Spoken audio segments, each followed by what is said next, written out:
Question is, what's your liver got to do with losing weight? A lot, as it turns out, right? Your liver is very important to health. Your metabolism, ability to burn fat, lose weight, detoxify the body. For those of you who've been struggling with any kind of weight loss, you've tried this, you diet, workout, this, that, nothing seems to be working. If you're already overweight, perhaps your liver is not functioning optimally. You tend to store fat, especially around that midsection area, unfortunately, right? There's 7 things in a lot of foods that will ruin your liver. If your liver is bad, your skin's not going to look too good. The liver is a huge organ. It's like 3 pounds. It helps you with digestion. It helps your blood clot. Mainly, it helps you detoxify poisons. It turns poisonous things into harmless things. You want to avoid soy protein isolates. Here's a big question about soy protein isolates. What do you think they do to isolate this protein from soy? Well, they use chemicals. It's highly processed. Pretty dangerous chemical processing using hexane, right? And the fact is, unfortunately, it's always about the money, right? It's the cheapest way to process this stuff. So until some kind of cost-effective, safer method comes about, they're pretty much gonna use this hexane, right? Hexane, by the way, is a poison. Even sounds not healthy, right? Poisonous hexane. Always go for whole foods first. Extract this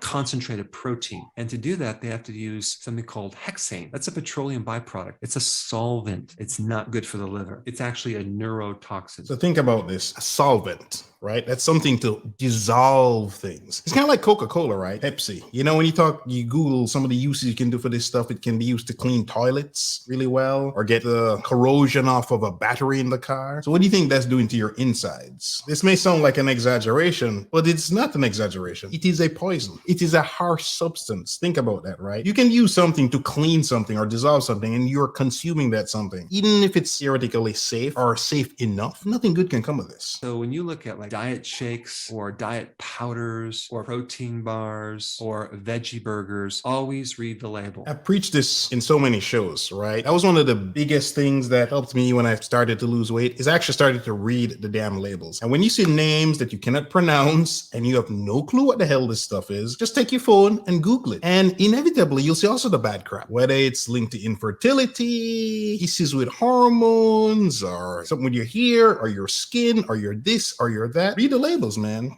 And almost anything you buy normally in the course of your life, you can find a clean version of it. I don't care what it is. Shampoo, pizza, ice cream cake sandwiches. I get the organic ones. Don't have any crazy stuff in there. Anything you want to buy, you can find a significant cleaner version. I've talked about Environmental Working Group before. It's a not-for-profit like Consumer Reports. Just go to their website. They have a cosmetics database. They have a database for all this stuff, and they rank these things, right? You want to find the best Johnson & Johnson shampoo, whether it's for you, significant other, kids, whatever. That stuff exists. I noticed when people got on that program, when they lost weight, and they did lose weight, they didn't look healthy. And a number of them developed serious like liver inflammation, higher amount of liver enzymes. That's like your ALT and AST, which you can see in any pretty much standard labs, right? Any standard labs, you can see this. You have the fructose in fruit. You have something called agave nectar as a sweetener. It's like 70% fructose. And even table sugar is half fructose and half glucose. Now, the fructose thing is pretty serious, Companies like to market it as if it's not that big a deal. Oh, it's like sugar or whatever. No, it's not quite the same thing. There's so many studies on this, whether they look at the animals, right, where it's clearly shown to increase body fat and decrease physical activity. And this is with the same amount of calories. All they do is substitute the sugar, which we all know can make you get fat, with fructose. Total caloric intake stayed the same. The mice got fatter and they got less active. If you need something sweet, just get real sugar. Your body's been dealing with that for a long period of time, evolutionary speaking. And even some of these little substitute things that sound too good to be true, they tend to be too good to be true, right? Agave nectar or whatever. Oh, it's not like sugar or fructose. I can have a ton of it. No, you cannot. You can't.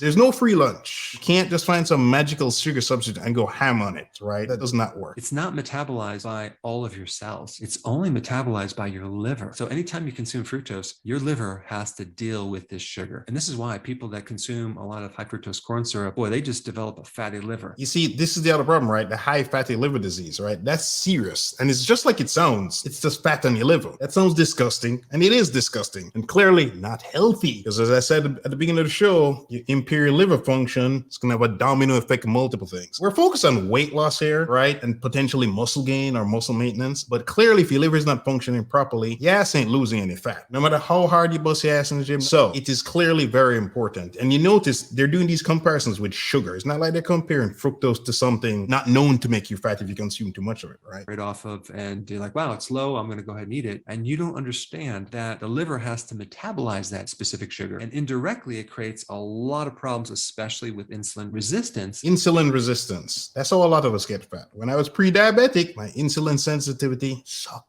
Resting at morning glucose level, not too good. And one more point about this, especially when you're dealing with high fructose corn syrup, all that corn is GMO. And that gives you another level of toxicity like glyphosate, which is an herbicide that's not good. So GMO, genetically modified organisms, and glyphosate, it's a pesticide, right? So just imagine squirting a little Roundup in your mouth. I'm exaggerating here, but not too much, right? You don't want food that has stuff in there. I always appreciate super chats quite a bit, so I'll always stop the show for a super chat. Should I be worried about drinking my yummy soy milk or soy protein isolate as a whole different treat? If you're drinking that stuff regularly, Angelique, I would say yes, you should be worried. If it's just a treat, then no, it's not going to kill you or do much damage. But if you're consuming this stuff on a regular basis, I would say that's no bueno. And for those of you who don't know, two most important meals of the day, pre-workout meal and your post-workout meal. If you could have all your calories around your workout, you would get closer to that dream body that you want. I don't care how good you look. Instead, use sugar alcohols like erythritol, xylitol, use stevia, monk fruit. Those are good sugar alternatives you just mentioned, stevia, etc. And I'm talking about the corn oil, the soy oil, canola, cottonseed oil. These oils are very